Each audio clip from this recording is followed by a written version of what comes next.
On September 17, 1967, something strange and unforgettable happened during the Smothers Brothers Comedy Hour. The show, known for its sharp humor and brave topics, had a performance that went completely out of control. The Who, one of the most exciting rock bands of that time, were performing their hit song, My Generation. But behind the energy and music, something unexpected was about to happen. Drummer Keith Moon had secretly packed his drum kit with real explosives, far more than what was allowed.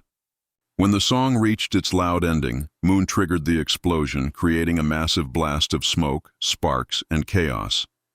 The sound was so powerful that it left guitarist Pete Townshend nearly deaf in one ear.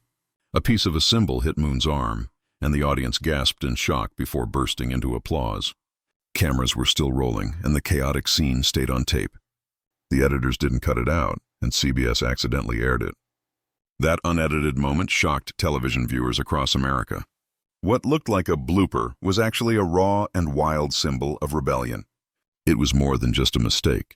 It captured the spirit of the 1960s, a time when art, music, and freedom clashed with strict rules and censorship. To understand how that wild moment came to be, we need to go back to the very beginning, to the story of two brothers whose courage and humor changed television forever. The story of Tom and Dick Smothers began with both love and loss. Their father, Major Thomas B. Smothers, Jr., served bravely in the U.S. Army during World War II.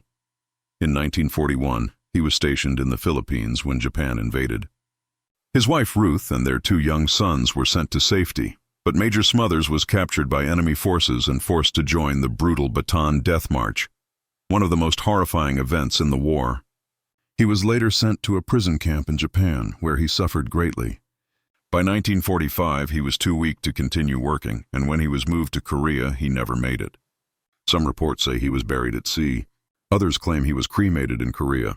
Out of the 110 men who were transferred with him, only 36 survived. Major Smothers was the last to die.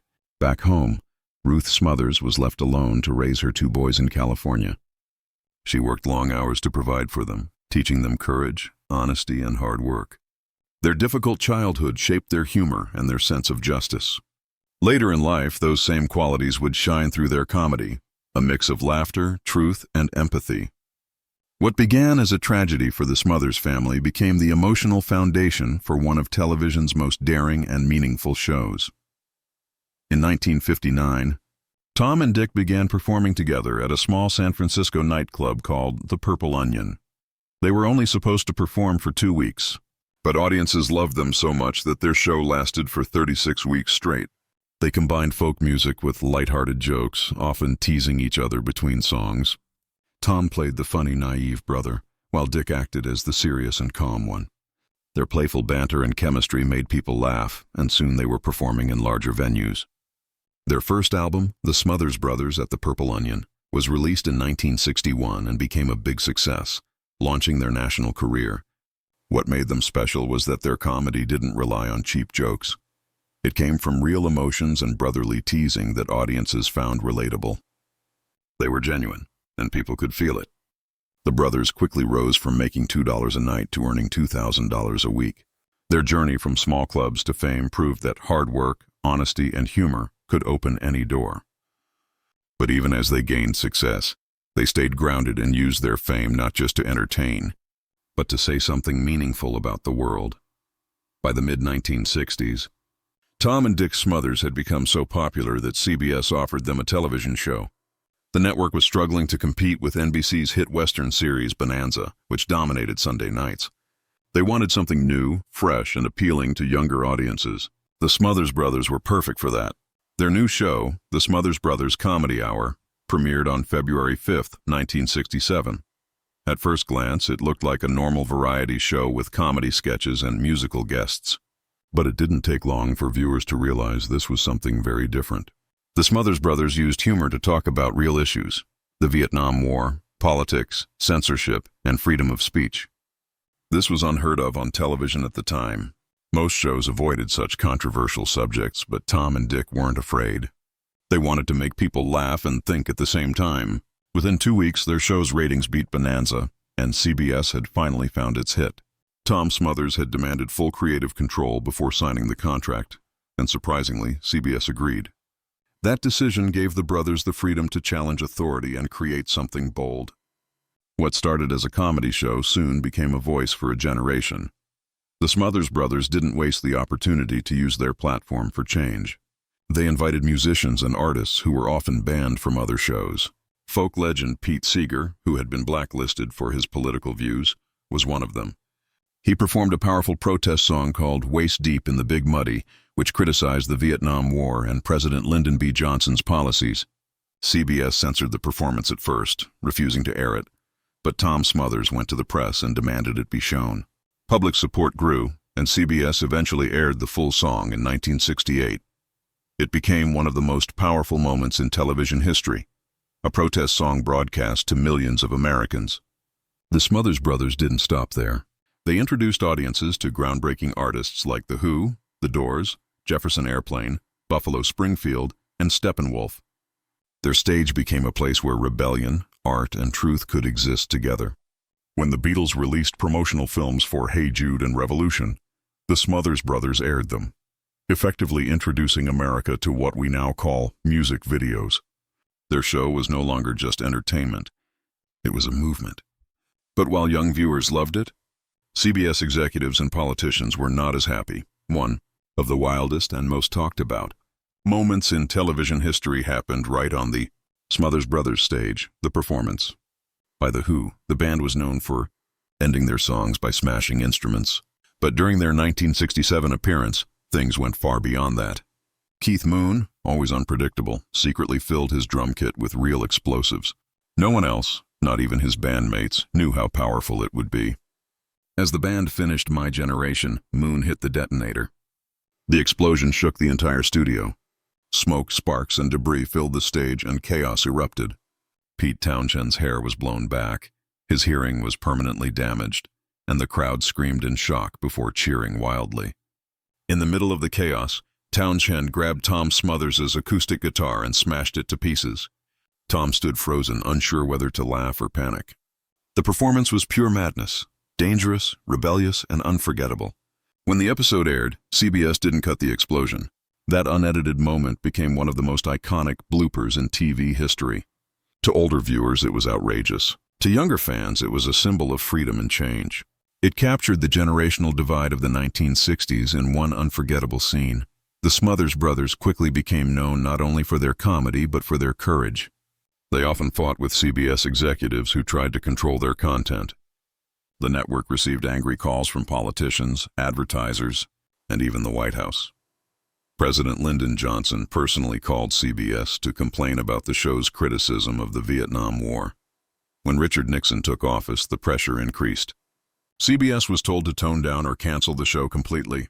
Despite this, Tom and Dick continued to invite guests who spoke the truth. Folk singer Joan Baez appeared on the show to dedicate a song to her husband, David Harris, who was in prison for refusing to fight in the war. CBS edited her introduction, cutting most of her message. The brothers were furious but kept pushing forward. The most shocking act of censorship came in 1968 when singer Harry Belafonte performed Lord Don't Stop the Carnival as images of police beating anti-war protesters played in the background. CBS completely deleted the segment and sold that airtime to the Republican Party for campaign ads. What was supposed to be a message about peace was replaced with political propaganda. The brothers knew the end was near, but they refused to be silent. By 1969, CBS had grown tired of fighting with the Smothers Brothers. The network demanded that every script, song, and joke be approved at least 10 days before filming. Writers like Steve Martin and Rob Reiner, who worked on the show, called it death by 1,000 cuts. The brothers were frustrated and exhausted. To make a point, they created a sketch in which Tom played a censor, cutting up scripts and interrupting performers mid-sentence. The sketch ended in silence, showing exactly what censorship was doing to creativity and truth. CBS refused to air it. Soon after, they canceled the Smothers Brothers Comedy Hour, but even though the show ended, its legacy continued to grow. Musicians, comedians, and free thinkers across America admired what Tom and Dick had done. When the Smothers Brothers Comedy Hour was canceled in 1969, it didn't end quietly. Tom and Dick were heartbroken and angry. They felt betrayed by the same network that had once begged them to bring in young viewers. For them, it wasn't just about losing a job.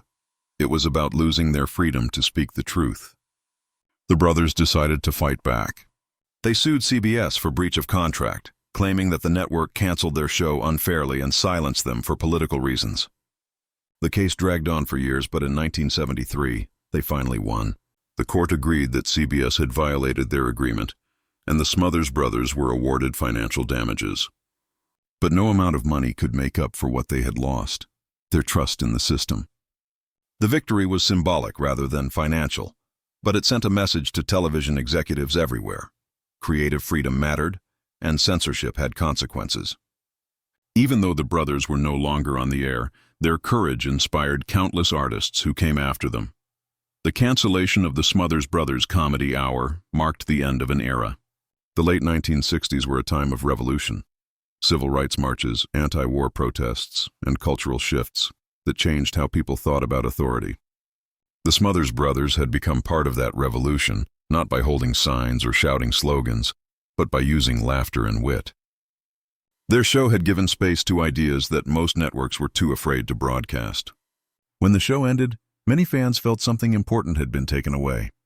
Television became safer again. Fewer risks, fewer bold statements. But the memory of what Tom and Dick achieved continued to echo. Writers, comedians, and musicians all remembered how the brothers used their stage not just for fun, but for truth. Their show had taught audiences that television could be more than entertainment. It could be a platform for honesty and change. In a way, their disappearance from the air made people realize just how powerful their presence had been. Tom Smothers, the elder brother, was known for being the more outspoken of the two. Behind his playful on-screen character was a man deeply concerned about fairness, freedom, and honesty. After the show ended, Tom continued to speak out against censorship and injustice. He appeared on college campuses, gave interviews, and kept defending artists' rights to express themselves without fear. Tom often said that comedy was supposed to poke holes in the lies of the powerful. He believed that laughter could wake people up, that humor was a weapon against hypocrisy. Many younger comedians saw him as a hero. In later years, Tom even admitted that he knew his stubbornness had cost them their show, but he said he'd do it all again if he had the chance. "We were on the right side of history," he said in an interview decades later. That single line sums up who Tom Smothers really was, a man who cared more about truth than television ratings. While Tom was the loud, rebellious one, Dick Smothers was the calm voice of reason. He balanced Tom's fire with patience and humor. After their show was canceled, Dick stayed quieter about politics but never stopped supporting his brother. Together, they continued to perform live concerts and comedy specials throughout the 1970s and 1980s. They even returned to television a few times. Though none of their later shows reached the same level of influence, audiences still loved their sibling chemistry, the playful teasing, the clever timing, and the warmth that made them feel like part of the family. Dick's steady nature kept the partnership strong. While Tom fought battles off stage, Dick made sure their humor never lost its heart. In many ways, the Smothers Brothers worked because they were opposites, one emotional and daring, the other thoughtful and grounding. That balance was what made them both funny and deeply human. The years after the Smothers Brothers cancellation saw huge changes in American television. The 1970s brought a new wave of shows that dared to challenge old traditions. Programs like All in the Family, MASH, and Saturday Night Live explored controversial issues through humor, something the Smothers Brothers had paved the way for. Many of the writers who once worked for them, including